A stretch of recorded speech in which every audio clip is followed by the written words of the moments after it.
Good evening, everyone. Welcome to another webinar here at BodyTrack. My name is Mike DiBiase. It is November 19th, 2015, and we are going to be bringing you another roughly hour-long webinar. Today's topic is fats, lipids, fatty acids, and the good and the bad. What does the research say? If you want more information past this webinar, please feel free to contact me at the email below, theathletesrd@gmail.com, or you can follow me on Twitter at theathletesrd. So let's get this webinar started.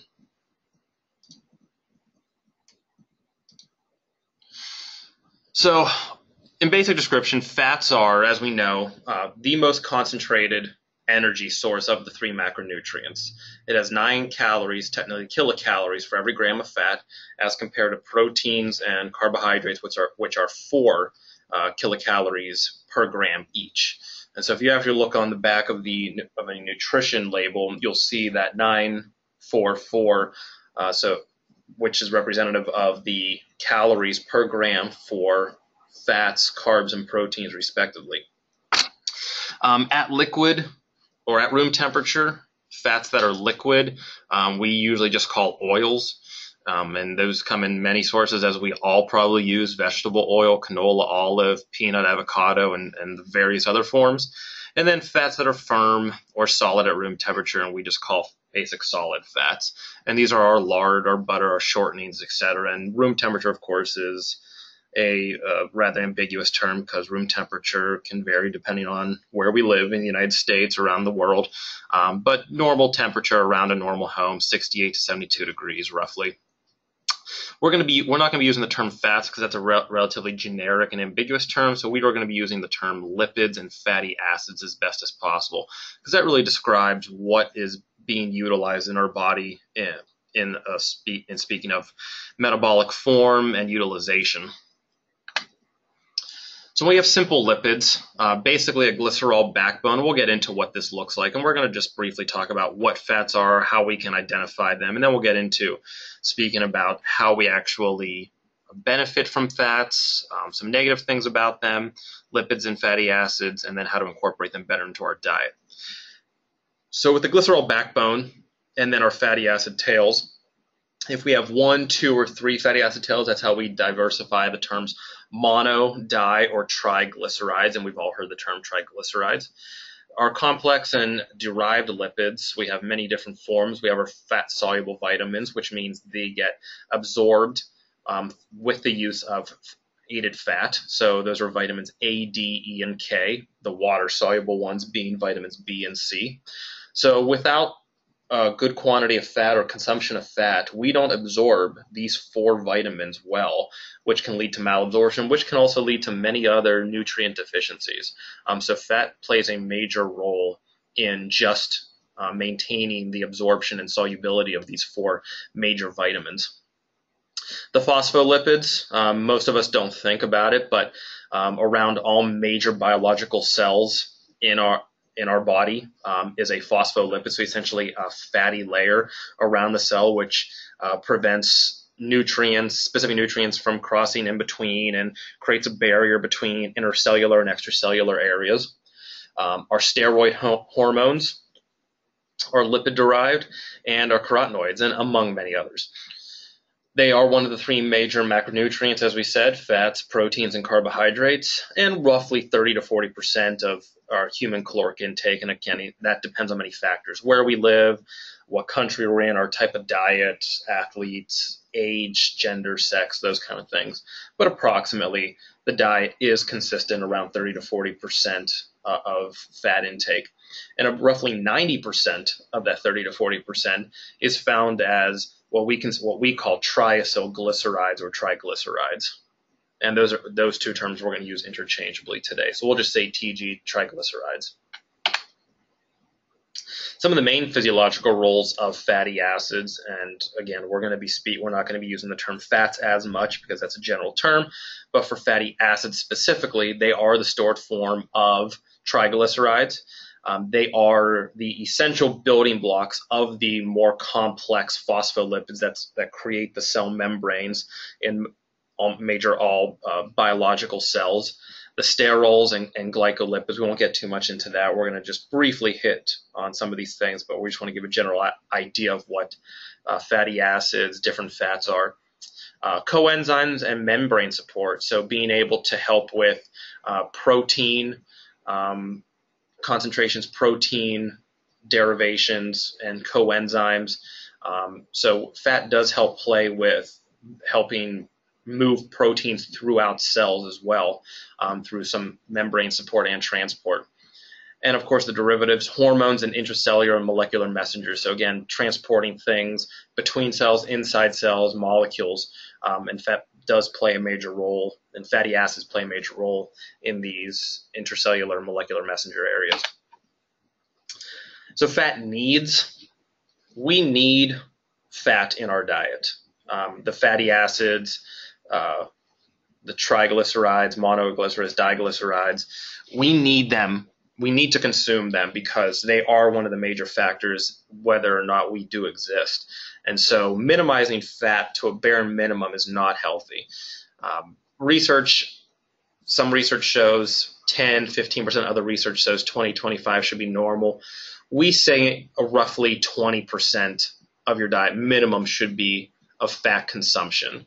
And you want these to be rich in monounsaturated and polyunsaturated fats, and limit saturated and trans fats as much as possible. So we want the monounsaturated fatty acids, the MUFAs, MUFAs, and we want the polyunsaturated fatty acids, the PUFAs, PUFAs. And here's just a little chart. This again is not specific to every individual, but when you look across the board for the timing, no specific timing across saturated, monounsaturated, or polyunsaturated fatty acids. The intake we want to keep as even as possible, but limit the saturated as much as possible if we can. And then some examples of where saturated fats come from, and these tend to be the animal fats: eggs, dairy, meats, coconut oil, especially palm kernel and palm oil. Monounsaturated fats are the olive oil, some nut and nut butters, and avocado oil, and avocado itself. And there are polyunsaturated fats. We have the flax seeds, fish oil, specific other nuts and nut butters, and then our other vegetable oils. Metabolism of specific fatty acids. In a fed state, so as we eat, fatty acids are taken up through lipoprotein lipase. We won't get into what these specific molecules and smaller molecular areas are, but we are just going to give you a brief rundown that the fatty acids are taken up by LPL, can be oxidized or reesterified. And in our muscles, we do have intramuscular triglycerides, so basically intramuscular fat pools. And these are actually necessary for performance because our body can actually utilize these fat pools for energy sources.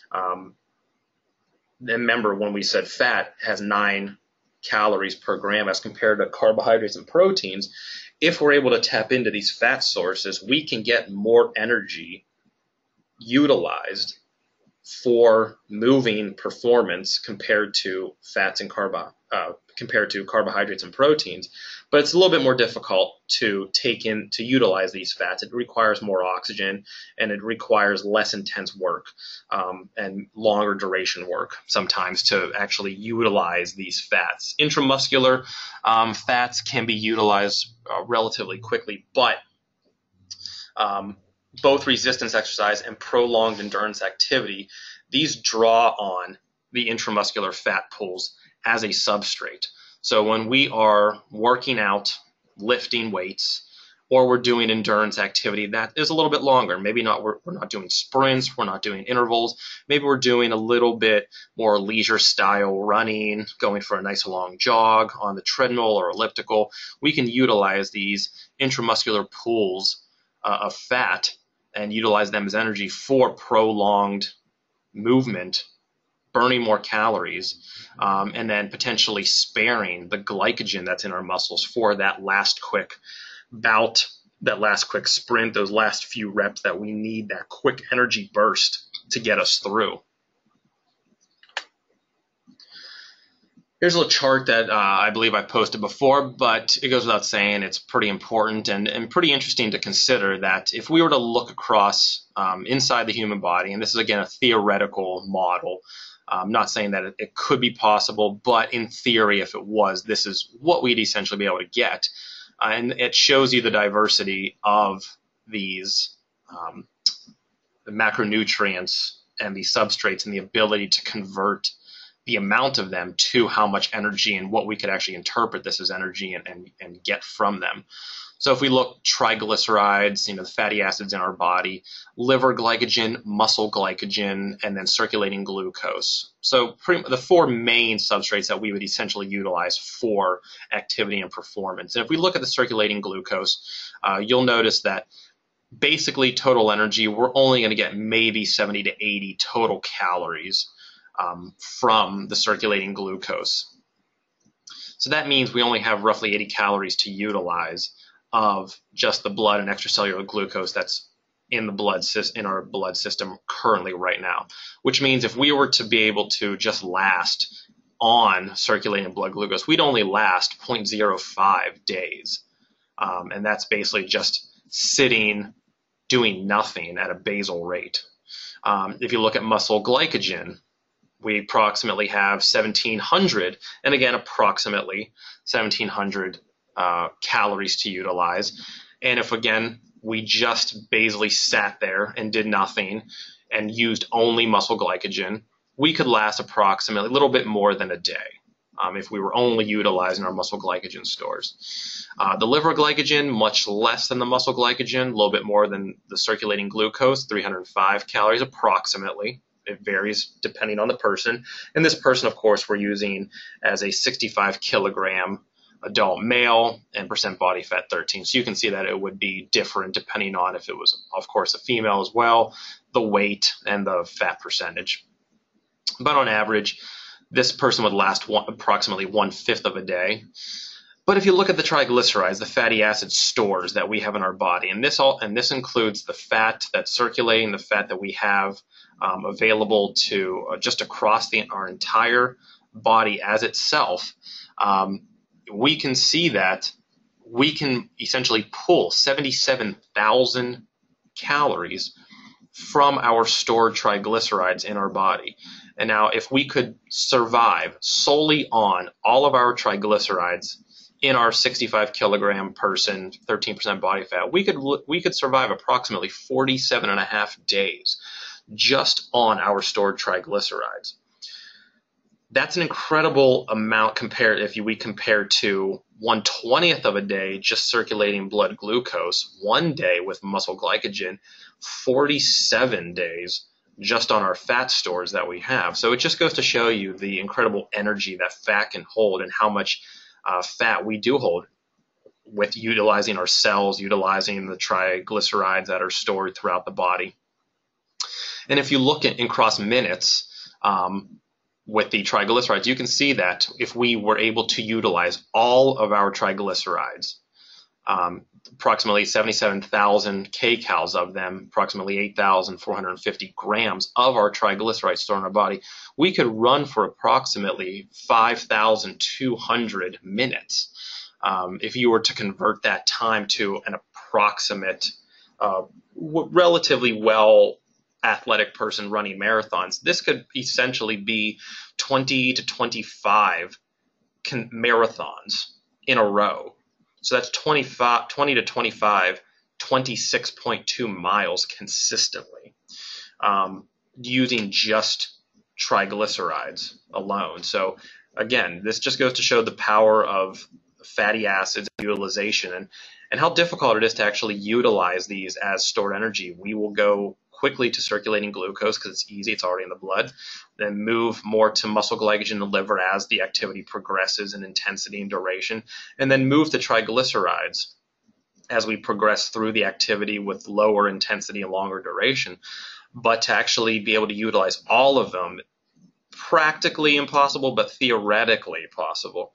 But just goes to show you that the power and the energy that fat has. And real quick, If we look at them again, the free fatty acids are amino acid pools, our proteins, liver glycogen and blood glucose, and our muscle glycogen. What we use at rest, high intensity, moderate intensity, low intensities, and very high intensity, short duration. So you can see how it changes from liver glycogen, muscle glycogen being very high whenever we are doing very high intense, very short duration. And as we progress through low intensity, long duration, we use a low amount of muscle glycogen and a high amount of fatty acids, while we used during the high intensities a low amount of fatty acids and a high amount of glycogen. So these are inversely proportional, where the intensity is inversely proportional to the substrate that is being used. So higher, shorter, intense workouts, movements, we're going to be using muscle glycogen, liver glycogen, and lower intensity, longer duration, we're going to be using more free fatty acids and less muscle glycogen, liver glycogen. We've heard the term lipolysis before, and maybe some of us even heard the term beta oxidation. The terms are not the same, and just to give you a quick idea of what they mean, lipolysis basically means the breakdown of the triglyceride into glycerol and free fatty acids, and I'll show you what that looks like in the next few slides. So when somebody says, oh, you know, eating this or doing this workout will cause lipolysis, that's great, but that doesn't mean we're actually utilizing the fat. It just means that the movement has caused, or the exercise and the cycle, the bioenergetic cycles that are necessary have cleaved the triglyceride into its glycerol backbone and its free fatty acids at this moment. These free fatty acids are going to travel through the blood, muscle fibers, and then broken down by enzymes. Fatty acids get broken down in the mitochondria, which we know is quote-unquote the powerhouse of the cell, and then get converted to acetyl-CoA, which then enters the Krebs cycle. At this point, we need oxygen, which is an aerobic movement, and for fat oxidation.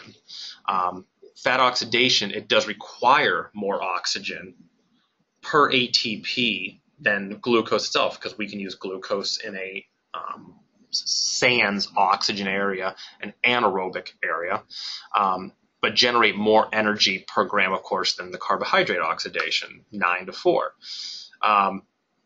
But the unfortunate thing is, as we know, is when we are at high altitudes or doing extremely intense workouts, oxygen is limited. We tend to breathe hard, we're not bringing in as much oxygen, and that's why it's so hard for fat oxidation to occur at high intense workouts, because we can't last long enough during those high intense workouts to bring in the necessary oxygen for fat oxidation. So when we get to finally beta oxidation, this is where we're cleaving off pairs of the carbon atoms from those free fatty acids. So lipolysis is the cleaving of the triglyceride into a glycerol backbone and its free fatty acids. And then beta oxidation is actually removing the carbons from those free fatty acids, which are then used to form the acetyl-CoA to be put into the Krebs cycle to produce ATP for energy. So lipolysis is great, but it's only the first step to get us to beta oxidation, which is what we want to see whenever we want to utilize fat. So when somebody says it increases lipolysis, great. When somebody says it increases beta oxidation, perfect. And so this is what a glycerol backbone is, and this is the triglyceride. So this is the glycerol backbone right here in red, and these are the fatty acids. So you can see 1, 2, 3. So this would be a triglyceride. What happens is, if we go back, and you can see that the lipolysis, the breakdown of the triglyceride, so lipolysis would occur here, and we would have these 3 fatty acids running through the blood system. This is where we can then cleave off 2 at a time. So 1, 2, cleave, 1, 2, cleave, 1, 2, cleave. This is where the beta oxidation occurs. If we actually didn't get to a point in our workouts where we went long enough, we kept the intensity moderate, we would actually re-esterify these fatty acids that have been cleaved off the glycerol backbone, and they would re-esterify and create a triglyceride again and be stored. So the goal is to create lipolysis and then to lead into beta oxidation for these fatty acids to be used in the Krebs cycle. This is what a saturated fat looks like, and you can see it's saturated. All the carbon atoms have hydrogen connected to all sides, so it's completely covered. And this is what an unsaturated fatty acid looks like. Hydrogen is not on every carbon atom, and where you see that there is no hydrogen, there are double bonds to create that bonding apparatus for the unsaturated fatty acid. And this is what we want to consume more of, unsaturated fats, because these double bonds are less structurally stable than these single bonds, and we can cleave them, and these can actually move through the body much easier and be utilized much easier than a saturated fatty acid can. So another picture again of the free fatty acid, the glycerol backbone, the 3 fatty acids, and you can see some of these where these double bonds are. This means that this is an unsaturated with 1, 2, 3, so this would be a polyunsaturated fatty acid right here, as well as this phospholipid right here, 1, 2, 3. So this is a polyunsaturated fatty acid, where you can see there's just single bonds right here. This is a saturated fatty acid right here. We've heard of the terms non-essential, essential, and omega-3s and omega-6s. Omega-3s and omega-6 fatty acids, polyunsaturated fatty acids, more closely directed towards that name, are essential fatty acids, which means we do have to consume these in our diet. Our body will not produce these, and we need these for regular metabolic function, cellular function, and regular day-to-day activities. So you can see, we won't get into the way these are derived in these systems, but this little symbol right here stands for omega. This is the carbon bonds on the left-hand side, and these are different terms of what that type of omega-3. And you can see that when we say omega-6 and omega-3, there are many different fatty acids that fall into the omega-3 and different fatty acids that fall into the omega-6. But the omega-6 fatty acids and the omega-3 fatty acids are essential in our diet that we need to consume. So a quick breakdown: saturated fatty acids, monounsaturated fatty acids, and polyunsaturated fatty acids. If we look at the SFAs, we have long chain, medium chain, and short chain, and maybe you've heard some of these terms: palmitic, stearic, myristic. The medium chain fatty acids have been getting some notoriety lately, the lauric acid. Some also people know that medium chain triglycerides, MCTs, are also part of coconut oil, and we'll talk a little bit about that. And then our short chain fatty acids of butyric and valeric. Our monounsaturated fatty acids, oleic and palmitic as well, can be. And you can see that these branch off too into the omega-9 areas. But if we look at our polyunsaturated fatty acids, these are the things that we want to concentrate heavily on. The omega-3s, omega-6s, and a little bit of the omega-9s, but we're going to concentrate more on the omega-3s and a little bit on the omega-6s today because of their importance in cellular function and in inflammatory responses. So the quick nomenclature: when we say omega-3, the term is also alpha-linolenic acid. And when we say omega-6, we are actually talking about linoleic acid. So it's the alpha-linolenic acid, omega-3, and linoleic acid, omega-6. Both are 18 carbons long, so if you count them out. And then the omega-3 has 3 carbon-carbon double bonds. So you can see 1, 2, 3. And the omega-6 linoleic acid has 2 carbon-carbon double bonds, 1, 2.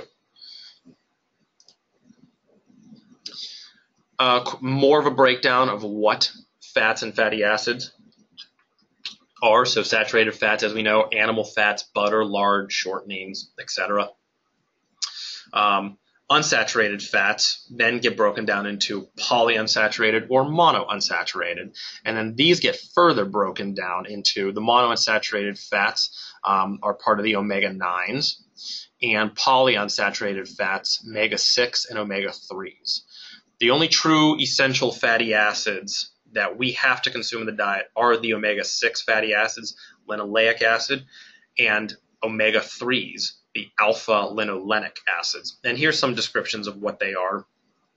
Fish and shellfish, flaxseed, soybean, walnut, rapeseed oils are all part of the omega-3 fatty acid group, and among others. These are not absolute charts of just the only things that are part of omega-3, but the ones that most people would consume on a regular basis. The omega-6 fatty acids, most of us consume corn oil, safflower, sunflower oil, and then omega-9 fatty acids, olive oil, avocados or avocado oil, peanut oil, and almonds. But we definitely want to stick more with the omega-3s and omega-6s, and we'll explain why in a little bit. So another breakdown of omega-3s and omega-6s, and we're not going to get into the science and terminology of what these are, but you can see here that omega-3s, flax meal and oil, perilla oil, canola, and the green vegetable oils. And then we have omega-6s as well, and these can also be classified in the corn, grains, peanuts, safflower oils. And then as we go down, we notice that omega-3s have an anti-inflammatory response, whereas the omega-6s can actually have a pro-inflammatory response. We tend to consume in our normal diet, a normal American across the board, we tend to consume more omega-6 fatty acids than we do omega-3s. That's just due to processings of food choices, what we usually just have stored and what we usually are hungry for at that time, and what we're actually sometimes using to cook, because some of these omega-6 oils can actually have a higher smoke point, and the flavoring profile may be a little bit different than some of these omega-3 oils. So we tend to maybe use some of these omega-6 oils and fatty acids more in cooking than sometimes maybe there's omega-3s. And we want to consume more omega-3s over omega-6s. We want to have the anti-inflammatory response. So here's just a quick composition. There'll be about 3 or 4 slides. This is from the Omega Plan. So you can always download and look this up for more information on dietary fats and fatty acids. But you can see that in all these oils, bran, cereals, nuts, the ratios, the omega-6 fatty acid composition of these foods, and again, these are not absolute. These will change, of course, depending on season, soil, irrigation, those kind of things, but approximately. And then the omega-3 and the ratio. The closer that the ratio is to 0 without it being null, the better. We can see, because we want a higher ratio of omega-3s to omega-6s, so we can see that almonds, while still healthy, we see 22.3 compared to 0.1 omega-6s to omega-3s. Still a great source of protein from almonds, so we need to consider that almonds are still good, but maybe just not for getting our omega-3 fatty acids. Whereas consuming Brazil nuts, 29 compared to 46.6 omega-3, so 0.6. If we look at flax, omega-6, 12.7, whereas omega-3, 57, so 0.22 ratio. So all important to consume because, like I said earlier, omega-6s are essential. We need to consume them. But when we want to compare a pro or an anti-inflammatory response, consuming more omega-3s compared to omega-6s is important. So we want to consume a lot more of these omega-3 rich foods as much as possible.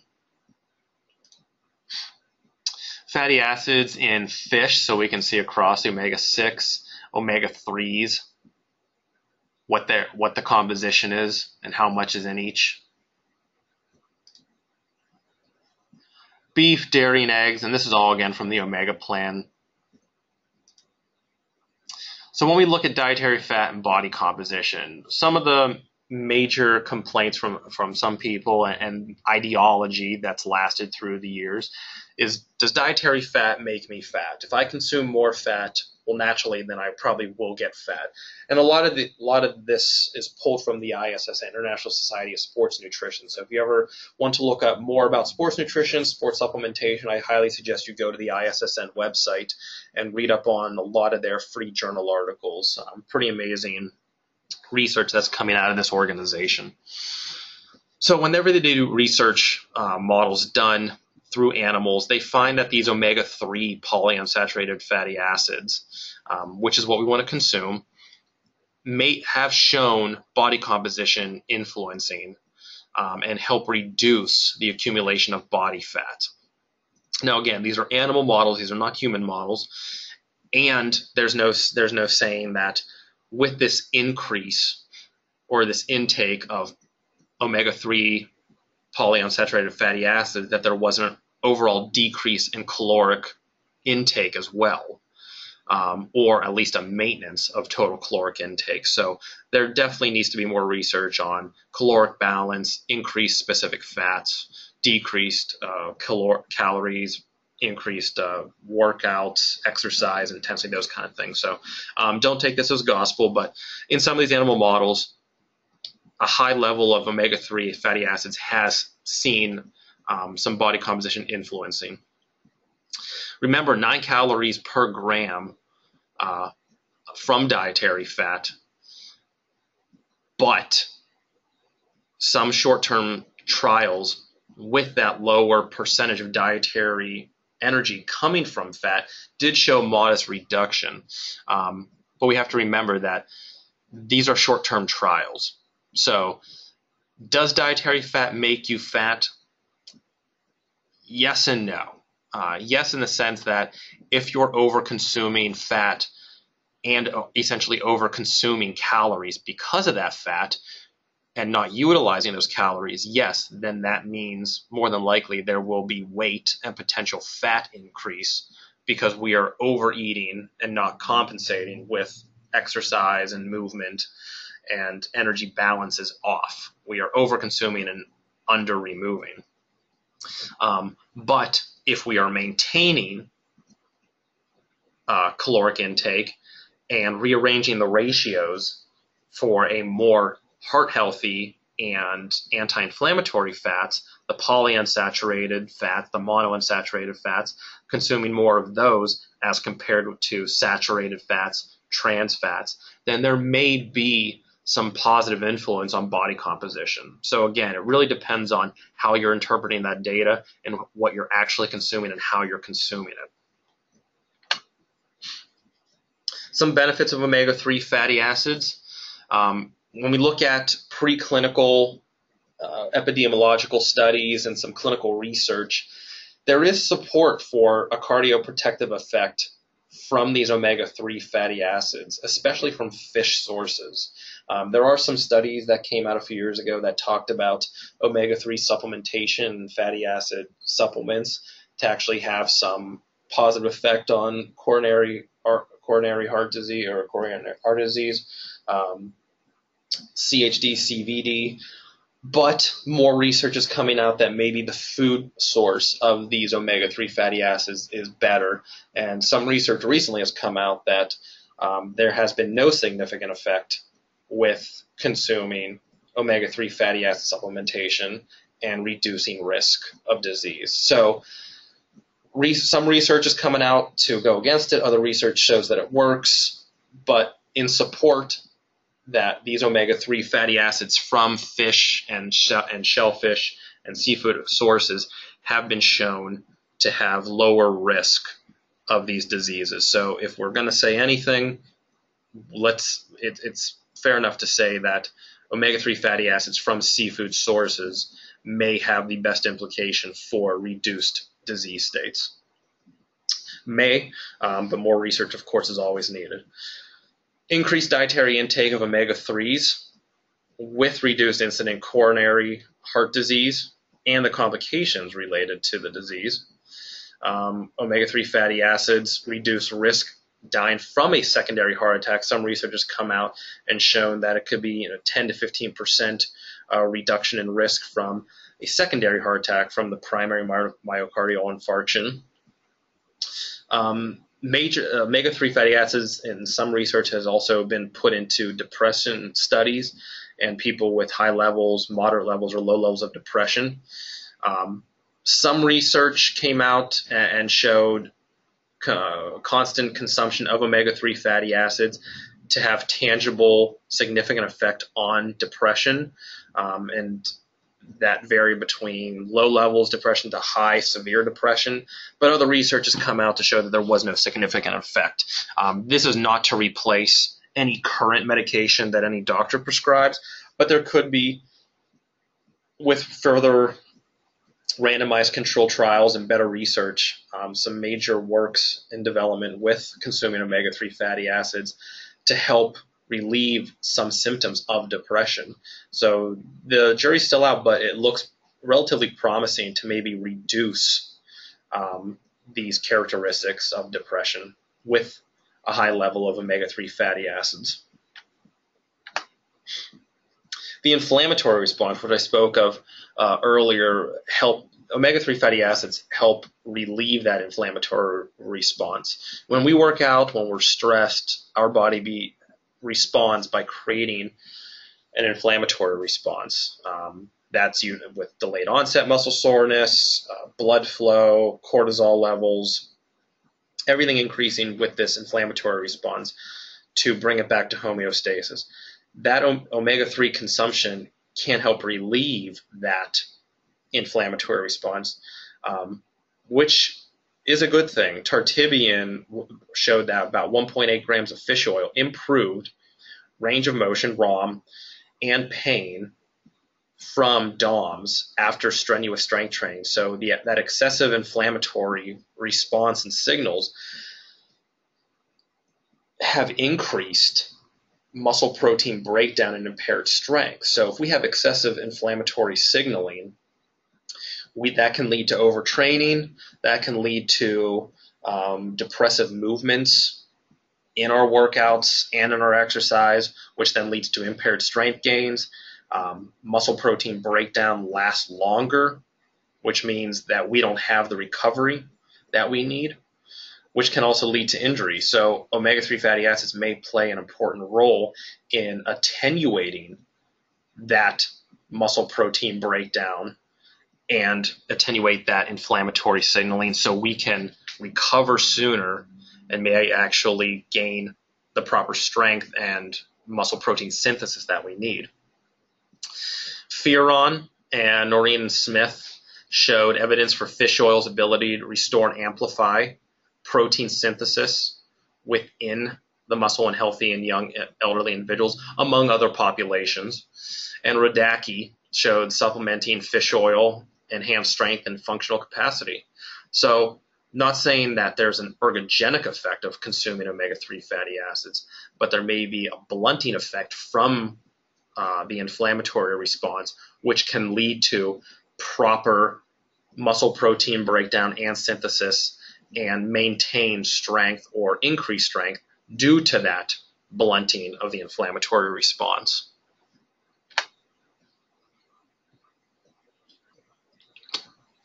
We know that chronic or acute inflammation is essentially the lead to pain, tissue injury, swelling for the joint and tendon areas. So increasing fish oil, again, they're utilizing the supplement here, not saying that it doesn't work, but if we have the opportunity to consume fish on a regular basis or seafood on a regular basis, we would get those omega-3 fatty acids on a regular basis without having the need to consume fish oil supplements. So if you don't have that ability, fish oil supplements may be the way to go. But if you are an avid seafood consumer and able to eat omega-3 rich seafood, then that's more of a considered better route, because there are other things that you are getting from that seafood, like protein, like calories, other nutrients that these fish oil supplements just do not have. But nonetheless, if it's possible, eat the food. If not, these fish oil supplements may help as well. The increasing fish oil intake improve mobility. Many studies across the board have shown that it's helped improve mobility through lubrication, through maintaining that inflammation level and reducing inflammation, especially with RA patients and OA patients, rheumatoid arthritis RA and osteoarthritis OA. EPA and particularly DHA, and these are two omega-3 fatty acids that you may have seen. If you ever look on a fish oil bottle or fish oil capsule supplement, you'll see sometimes EPA and DHA on it and give you the ratios.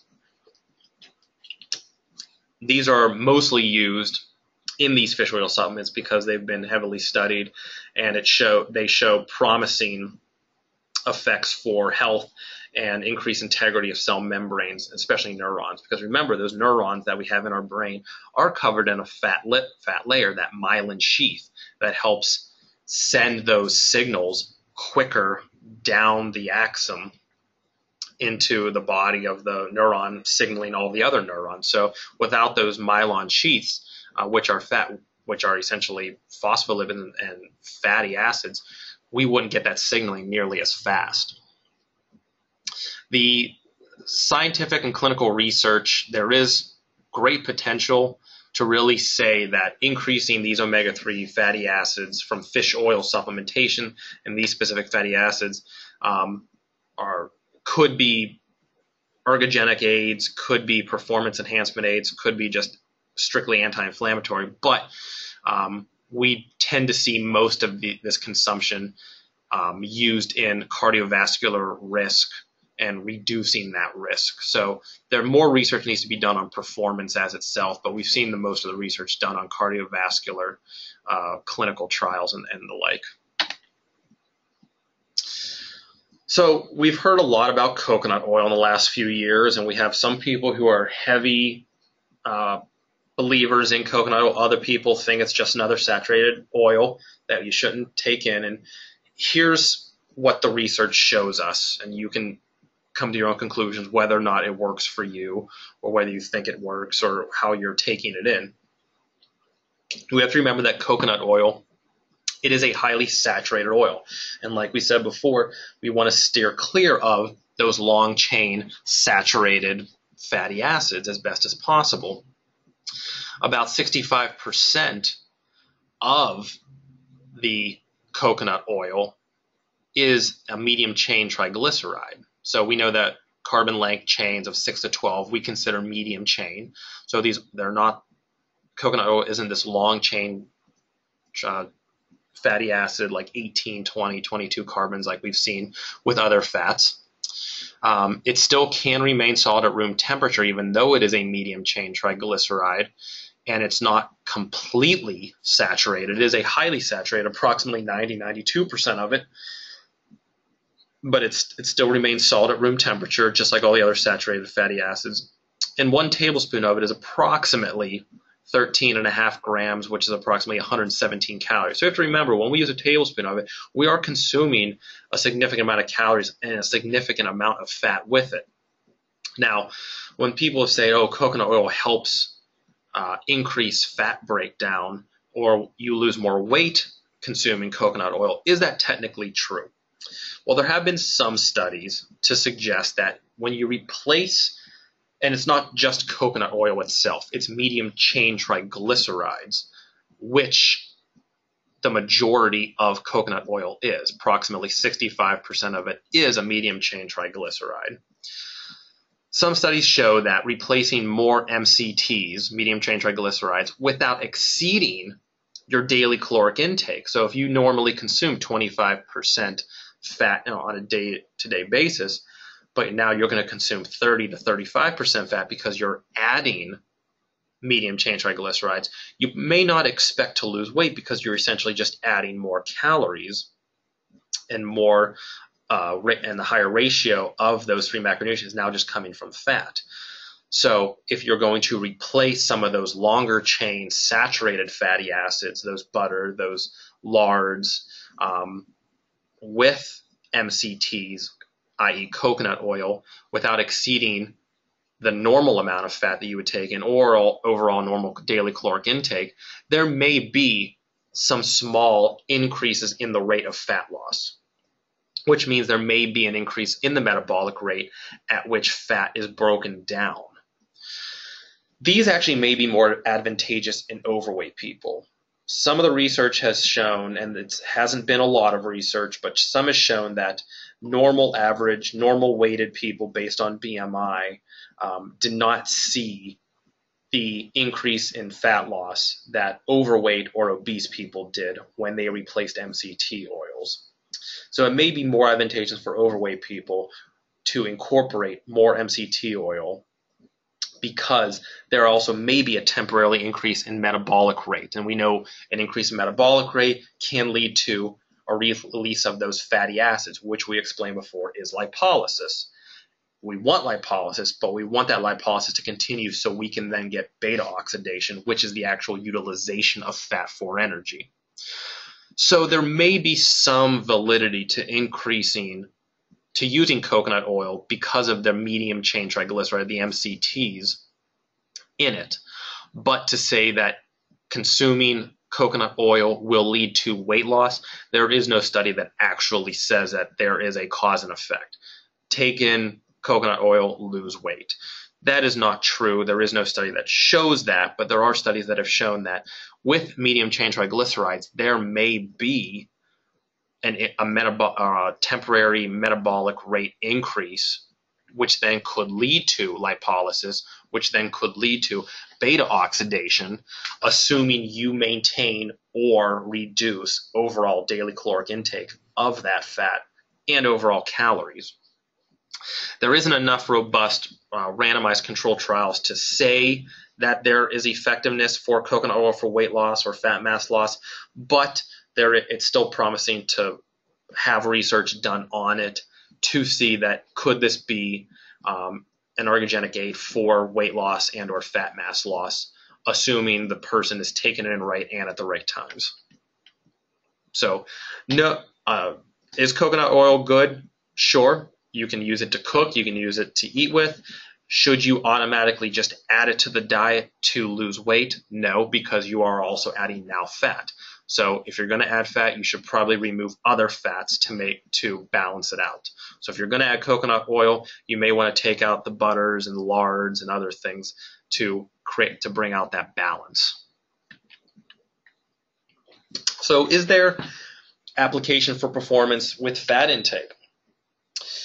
This is taken from 2002 Medical Science Sports Exercise, and Acton et al. Did a quick little study, and this is one of their slides that they showed. And we all say that the fat burning area when we see on a treadmill or we see an elliptical is at this specific percentage. That's not technically true. If we look at it across the board, exercise intensity based on VO2, which a lot of these pieces of equipment can't tell you, if we say roughly about 65% VO2 max, assuming in a fed state, assuming across the board everybody's similar doing the workout, we see the greatest fat oxidation at approximately 65% our VO2 max. So this means that we will see the greatest fat oxidation, utilization of fat for energy at this intensity. And you can see if we go too low, we're not utilizing enough substrates to really move. If we go too high, our substrates move towards muscle glycogen, liver glycogen, blood glucose, just because we also don't have that oxygen utilization to help further that fat oxidation process. So roughly 65% plus or minus a few percent, that's where the greatest fat oxidation utilization comes from. So you can see that there's fat burning across the gamut, 45% to 90%. It's just the greatest level of fat oxidation is 65% VO2 max. But that also means that we would have to go longer to get the same calorie burnage if we were going 90%. So if we're able to do 10 minutes at 90% of VO2 max or 10 minutes at 65% VO2 max, we essentially burn more calories at the 90% VO2 because we have to utilize more substrate. But at the 65%, we utilize more fat, but still burn less calories. So greater fat percentage, but less overall calories at 65%, which may not translate into weight loss. So we have to take that with a grain of salt. It may be the greatest percentage of fat at 65, but it may not be the overall greatest amount of calories utilized. Dr. Jeff Volek also does a lot of research on utilization of fat for performance. In one of his studies, he showed, you can see that in the blue, a high carbohydrate diet, in the red, a low carbohydrate diet. So that means in the low that they would have probably had a higher fat diet as well. They all did a treadmill run in the high carb diet group and the low carb diet group, and at 180 minutes there was recovery. And you can see that the low carb diet group had the greatest fat oxidation than the high carb diet group, which makes sense. Lower carb, if we have higher fat, depending on the rates, the VO2 that we're at, the length of time that we're running, being able to utilize that fat for energy sources means that there's potential for greater lipolysis and greater fat oxidation. So there is no cause and effect to say, well, if I increase more fat, I should be able to increase fat oxidation, which means I should be able to go longer. It really depends on your metabolic flexibility and what you're able to do. So not everybody can do that. Not everybody can last that long. But there is some research and some validity to say a higher fat diet and a lower carb diet, there may be some greater fat oxidation, which then may lead to maybe not necessarily greater performance, but maybe greater body composition. Because if we can utilize more fat and go just as long, we can potentially burn more calories, utilize more fat, and change our body composition to have a lower fat percentage. So we may not want to use this slide to consider performance. We may want to utilize this slide to consider body composition.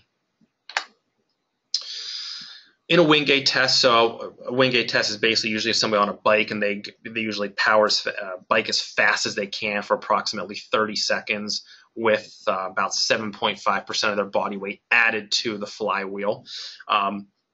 If you look at a 6-week low-carb diet on anaerobic exercise performance, so the Wingate is an anaerobic movement because it's so high in power, so low, high intensity, low duration. The high carbohydrate diet, the 55% carb diet, compared to an 8% carb diet, there was a significant difference in performance. You can see on wattage, a regular 55 carb diet compared to a low carb diet, which is probably a high fat diet, there's a significant decrease in performance in that mean power, the average power. If we look over on the other side, 55% carbs compared to 8% carbs, the peak power, you can see it's still a significant difference. The higher carbohydrate group, as they shifted from week 1 to week 6, from 55 to 8%, they saw a decrease in performance in this study, going from a regular carbohydrate to a low carbohydrate, so a lower fat to a higher fat diet. They saw over that 6 weeks reduced performance. So if you're looking for performance, maybe increasing fat and decreasing carbs may not be the answer. It may help with body composition, but it may not help with performance. A low-fat diet compared to a low carb, compared to low fat and resistance training, compared to low carb and resistance training, this study done by Dr. Jeff Volek in 2010 showed the greatest change in percent body fat came from a low carb, essentially low carb, high fat diet and resistance training. So this shows that body composition, the best change in percent body fat and greatest change in body composition came from a low carb, high fat diet plus resistance training, which reflects potentially this study as well. A low carb diet, high fat diet in red saw greatest fat utilization and potentially if this diet and exercise routine kept up, maybe a greater change in body composition as well. This showed a high-fat diet, low-carb diet, decrease in performance. But if we take this into effect, Tim Olson in 2012 and in 2013 was on a high-fat, low-carb diet. Essentially this. So he went from a regular carb and he went to a low-carb, high-fat diet, where you can see in this study decrease in performance, but he did a high-fat diet, low-carb, and he won the Western State 100-mile endurance run back-to-back, 14 hours, 46 minutes, and then the next year, 15 hours, 17 minutes. So this goes against what that previous study showed. The previous study showed decrease in performance, where on the same diet, roughly the same diet, a high-fat diet, low-carb, he won a 100-mile endurance run back-to-back. So what does this say?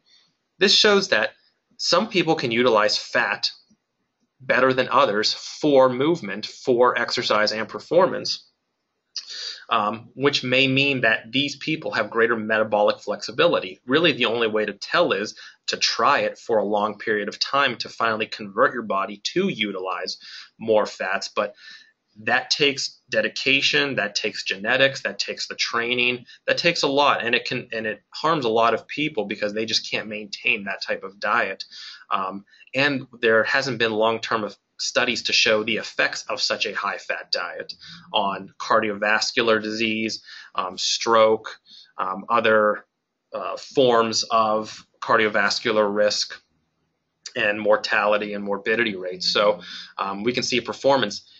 He is an exception to the high-fat, low-carb diet, and there are many others who are exceptions. But does this say consuming a high-fat diet now is the only way to go? No. Does this say that consuming only a high-carb diet is the only way to go? No. It really is individual.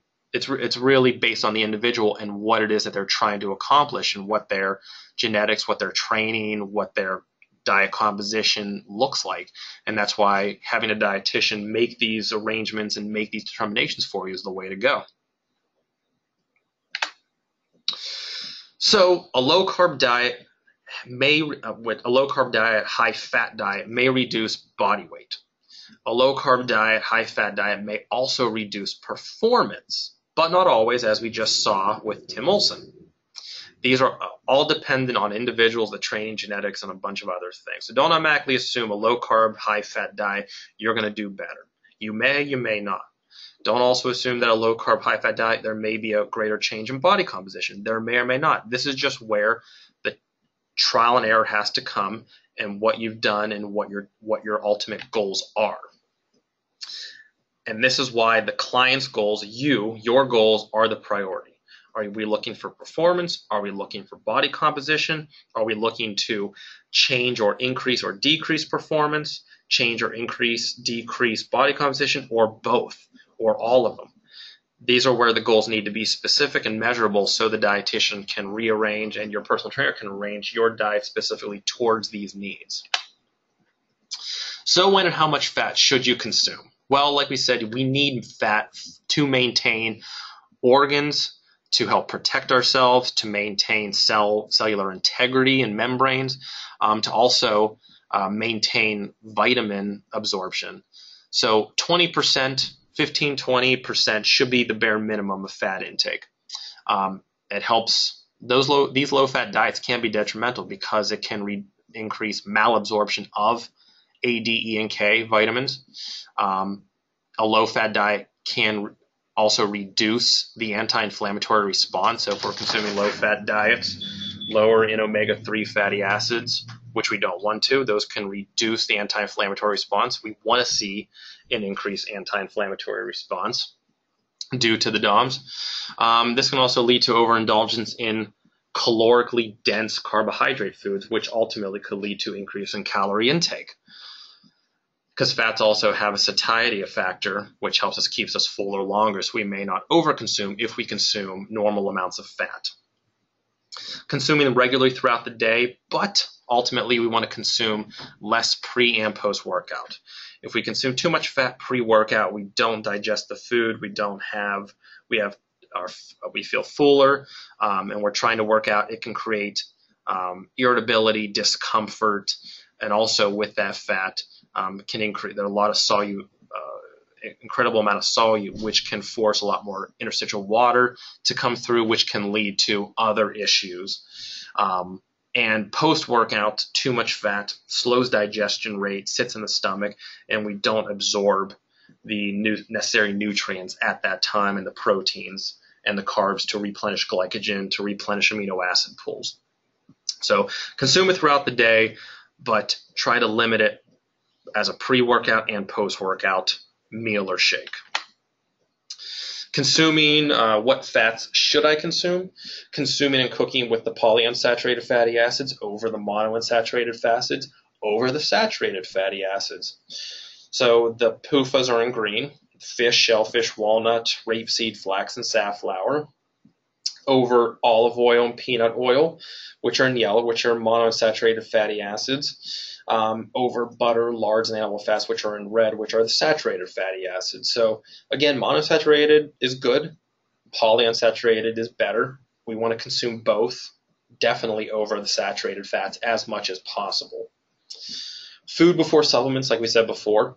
New studies revealing supplements can and do work if we aren't consuming the omega-3s and omega-6s from food, but nutrients directly from food sources may actually be superior because of all the synergistic effects from the other nutrients, from the other calories, from all the other things in the food that we just don't know of.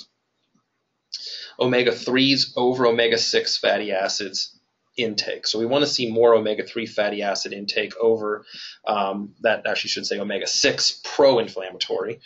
So omega-3 is anti-inflammatory, omega-6 is pro-inflammatory, but it's still an essential fatty acid. So we want to see, as an example, more rapeseed oil over safflower oil as best as possible.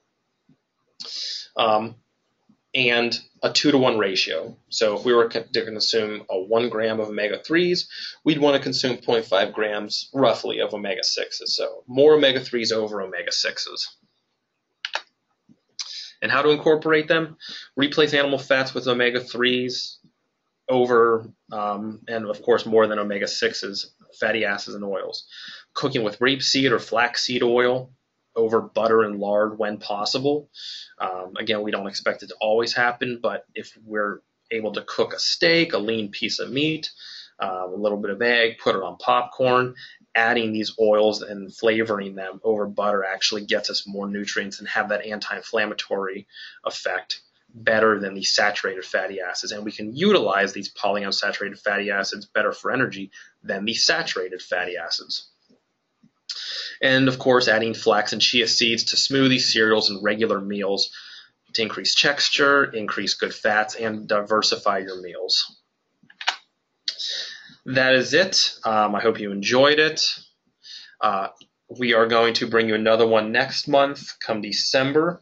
I believe it'll be the week before Christmas. I hope you enjoyed it for this hour. If you have any more questions, please feel free to email me or contact BodyTrack for more information, and we'll be glad to answer any of your questions, help with any of your meal plans, just give you more information as to how fats can be better incorporated into your recipes, into your meals, into your performance, just into your daily lifestyle. And we'll be glad to do whatever we possibly can to make sure you get the right amounts of omega-3s, omega-6s, and limit those saturated fatty acids so you can still enjoy all the meals and your workouts and your overall performance in your daily lives. Hope you enjoyed it, and we will see you next time in 1 month. Have a good night.